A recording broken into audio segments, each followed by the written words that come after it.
Hi, everyone. Thank you again for listening to today's mini lecture, which is for day one of Oscar Wilde's novel, The Picture of Dorian Gray, and Ed Cohen's article on the novel Writing Gone Wild, Homoerotic Desire in the Closet of Representation. So, what I want to do today is to first give you a little bit of biographical background on Oscar Wilde so that you can understand the context in which he wrote The Picture of Dorian Gray. And those of you who've taken Literature 265 with me, this might be rehashing information that you already know. So, if it is, I ask you to be patient, and a refresher, I think, is always helpful.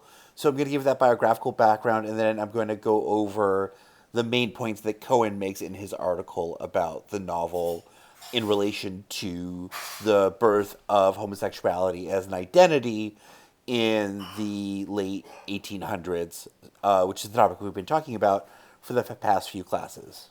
Okay, so Oscar Wilde, biographical background.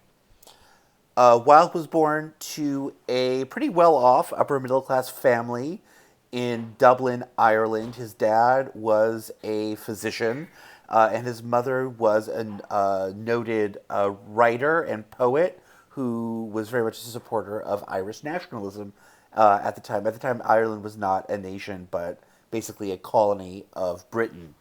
And his family was Protestant, in contrast to most of Ireland, which is, of course, Catholic. So Wilde was a very smart, precocious young boy.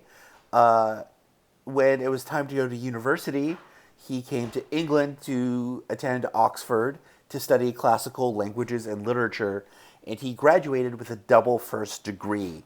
So in England, degrees have classes that depend on how highly ranked in your graduating class you were. A first class degree means that you were in, I think, the top 20 or 10% of your class. A double first means that you were number one in your class. So Wilde was the number one graduate that year of Oxford University in classical languages and literature. He was really, really smart and a very good student. After he graduated, he started to write and publish poetry, but what he mostly focused on, oh, and of course, we read some of that poetry earlier in the semester, but what he really focused on was making himself a kind of celebrity embodiment of the decadent philosophy and the decadent lifestyle in England. He wanted to become sort of the poster boy for decadence. And he was successful at that and getting his name in the media, in the newspapers and things like that a lot. And that led to him going on a tour of America in 1882, where he would go around the United States and lecture on topics related to art and decoration from a very decadent perspective. And he toured all around the country, from the East Coast all the way to the West Coast, big cities, small towns in Colorado, just everywhere, as kind of the ambassador of the decadent philosophy. And again, in the United States, it was reported in the newspapers everywhere. It was a big success. He became the biggest transatlantic celebrity in England or America. And then he was able to parlay that when he came back to England to become a notable playwright and an essayist. And of course, one of his essays in dialogue, The Decay of Lying, we also read earlier in the semester. In 1890 is when he writes the novel The Picture of Dorian Gray, which is actually first published in America in a periodical called Lippincott's before it was published in Britain. And that becomes a kind of scandalous success at the time. So Wilde is married and he has two children.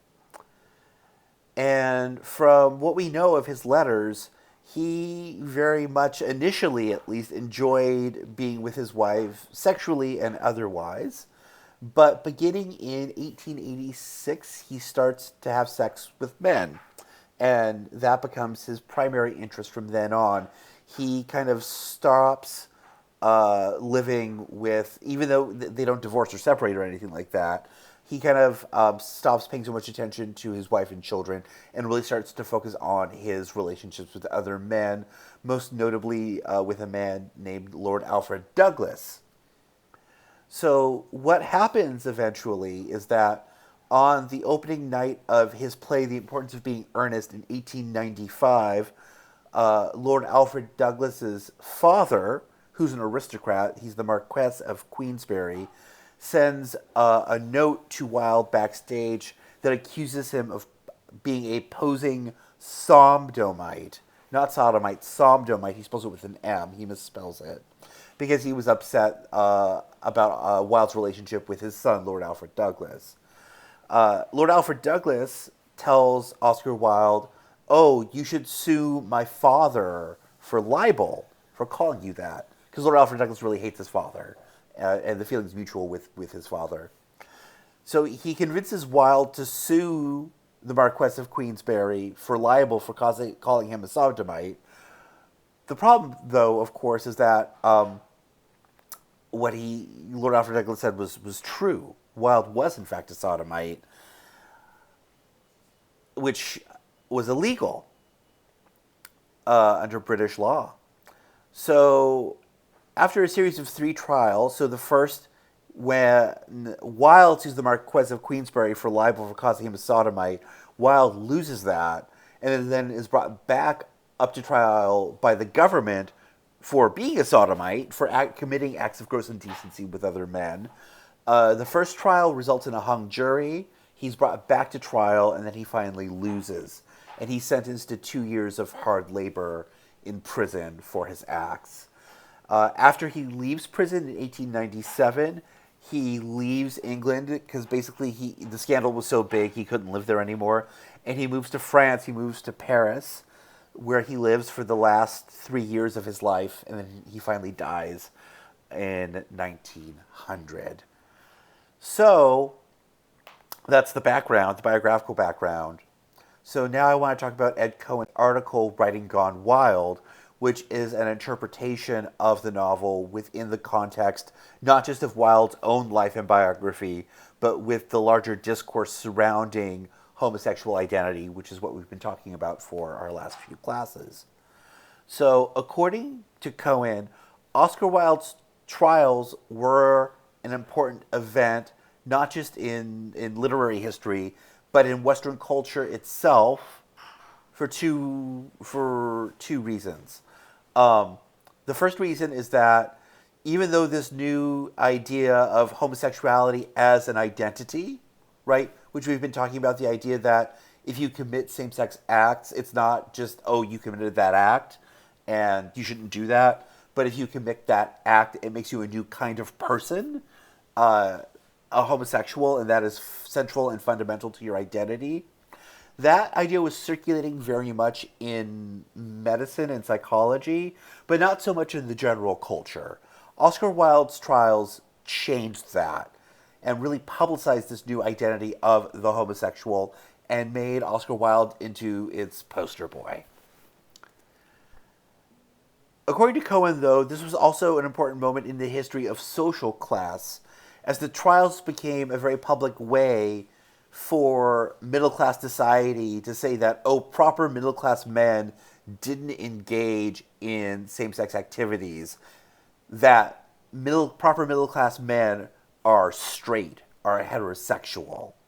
And that idea didn't really exist before because there was no notion of homosexual or heterosexual identity.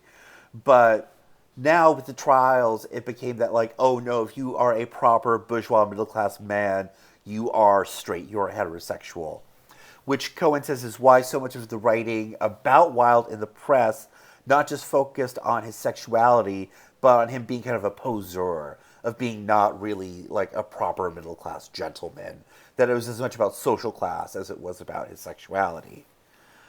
So this leads Cohen to ask, okay, why is The Picture of Dorian Gray so often considered a gay novel when there's actually no explicitly gay content in the novel, right?